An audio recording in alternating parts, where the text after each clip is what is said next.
In a quiet corner of the town stood a small, old library. Its tall shelves were filled with books of all sizes, each one holding stories from distant lands and fantastical worlds. Mr. Carter, the elderly librarian, had devoted his life to these books, treating each one with the care and respect it deserved. However, his only companion was a sad-looking cat named Felix. Felix had once belonged to a young boy who had moved away, leaving him behind. Despite Mr. Carter's best efforts to console him, Felix often wandered the aisles with a wistful look in his eyes. He seemed to miss the warmth of his previous home and the boy who had loved him. One rainy afternoon, as raindrops tapped gently against the library windows, Mr. Carter noticed Felix curled up beneath a reading table. His eyes were fixed on a colorful children's book that had fallen to the floor. Mr. Carter picked up the book and began to read aloud, hoping to capture Felix's attention. As the old man read the story of a brave little mouse on a grand adventure, Felix perked up, his ears twitching with interest.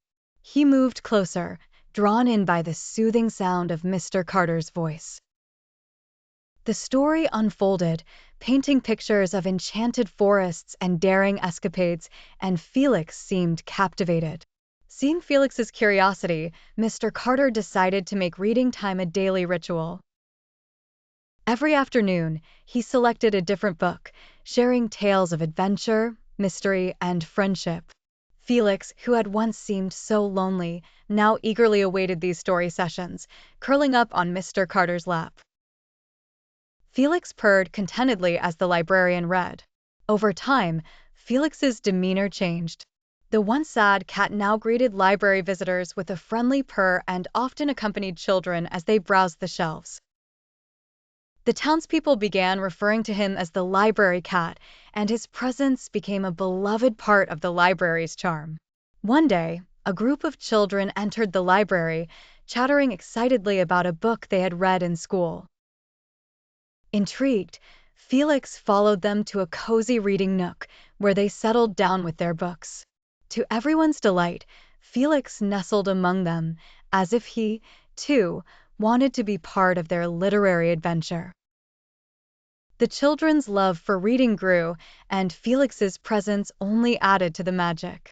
The library became a gathering place for young readers who found inspiration not only in the stories, but also in the companionship of the gentle library cat. As the seasons changed and years passed, the library thrived, filled with laughter, imagination, and the comforting sound of pages turning. Mr. Carter realized that Felix had not only found his place, but had also helped create a community bound together by the love of stories. And so, in the quiet corner of the town, the old library remained a haven of warmth and wonder, where the once sad cat named Felix had discovered the power of stories and the joy of belonging.